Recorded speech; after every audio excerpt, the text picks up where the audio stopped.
एक शाम प्राची टीवी पर सीरियल देख रही होती है। तभी उसकी सास वहां आती है। अरे सीरियल में तो ऐसे मग्न है जैसे आज रात का खाना पड़ोसी आकर बनाएंगे। मुझे पता ही नहीं था आपने अपने बेटे की शादी पड़ोस में भी की हुई है। हैं? मतलब? मतलब इस घर में सारा काम बहू ही करती है, आप तो सिर्फ खर्राटे मारती हैं।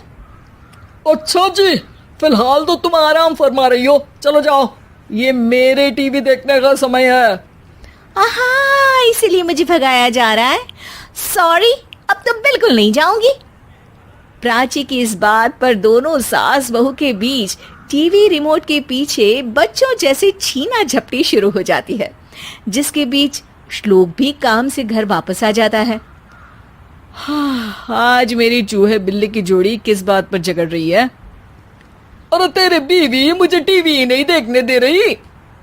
अरे तुम्हारी मम्मी मुझे खाना बनाने के लिए फोर्स कर रही है। अरे वाह, ऐसे बेतुके रीजन पर तो बच्चे भी झगड़ा नहीं करते। अरे मुझे कुछ मत बोल, सब इसने ही शुरू किया है। हाँ हाँ, जैसे आप तो बहुत दूध की धूली है ना। अरे बस, दोनों चुप। प्राची जाओ, खाने की तैयारी करो। और माँ तुम छोड़ो, तुम्हें क्या बोलूं, शांति से अपना सीरियल देखो, मुझे दोबारा लड़ने की आवाज सुनाई नहीं देनी चाहिए। ऐसा बोलकर श्लोक वहां से चला जाता है, जिसके पीछे पीछे प्राची भी कुछ न कुछ बड़बड़ाते हुए रसोई में चली जाती है। हाँ हाँ, सासू जी को तो कुछ बोलेंगे ही नहीं, बस मुझ पर ही हुक्म चलता है, खाना बनाओ, जैसे मैं इनके घर में खाना बनाने के लिए आई हूँ। इसी तरह शाम बीतती है और रात को श्लोक और प्राची की सास खाना खाकर सोने चले जाते हैं, लेकिन प्राची गुस्से में कुछ खाए बिना काम में ही लगी रहती है। इस घर में किसी को घंटा फिक्र नहीं पड़ता, मैं खाऊं या भूखी रहूं। प्राची कुछ देर के लिए रसोई से बाहर जाती है और जैसे ही वापस आती है तो वहां दूध का भरा ग्लास देखकर हैरान रह जाती है। फिक्र पूरी है, बस दिखाना नहीं है। प्राची दूध पीकर सोने चली जाती है और अगली सुबह एक बार फिर सास बहू का कार्टून नेटवर्क स्टार्ट हो जाता है।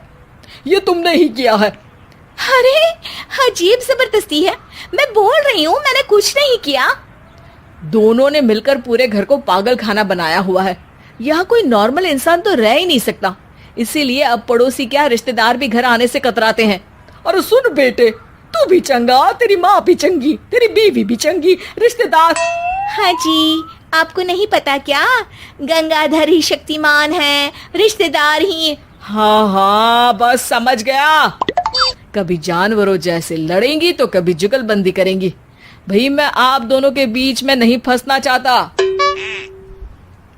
सास बहू की इस मनमौजी जोड़ी से परेशान होकर श्लोक अपना सिर खुजलाता वहां से चला जाता है। चलो अब मैं भी कीर्तन में जा रही हूँ।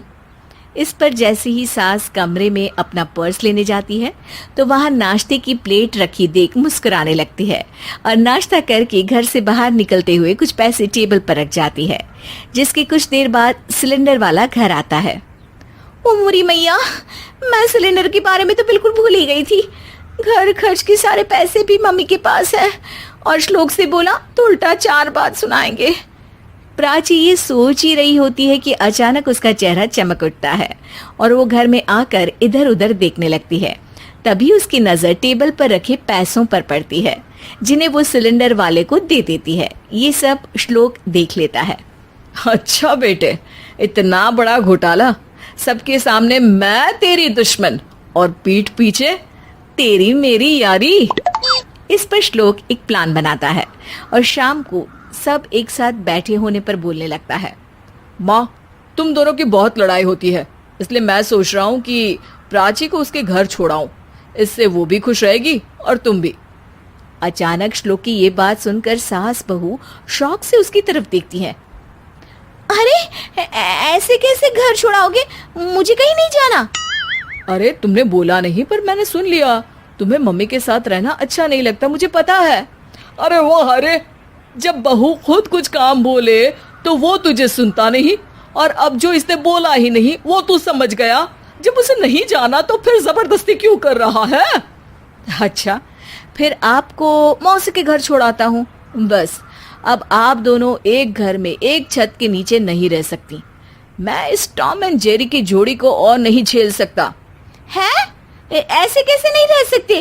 तुम्हें इतनी दिक्कत है तो तुम्हारा बोरिया बिस्तर पैक कर देती हूँ, लेकिन मम्मी जी कहीं नहीं जाएंगी। बिल्कुल यही सुनना था मुझे। अगर दोनों में इतना ही प्यार है फिर हर वक्त ये लड़ाई का नाटक क्यों करती हो? देखा मैंने कैसे माँ किचन में दूध रखती है और तुम उनके लिए कमरे में नाश्ता रखती हो, और कैसे वो पहले ही तुम्हारी दिक्कत समझकर घर में पैसे रखकर बाहर जाती है। अरे भाई, इतना ड्रामा तो डेली सोप में भी नहीं होता जितना तुम दोनों ने इस घर में फैलाया हुआ है। तू हमें टॉम एंड जेरी बोलता है ना, तो याद कर वो दोनों भी एक दूसरे को बाहर वालों की बुरी नजर से बचाने के लिए हमेशा सबके सामने लड़ते थे, लेकिन अकेले में दिक्कत के समय मदद भी तो करते थे। बस हमारा रिश्ता भी कुछ ऐसा ही है। और वैसे भी अगर सास बहू में तू मैं नहीं होती तो दुनिया वालों को कहानियां कैसे मिलेंगी?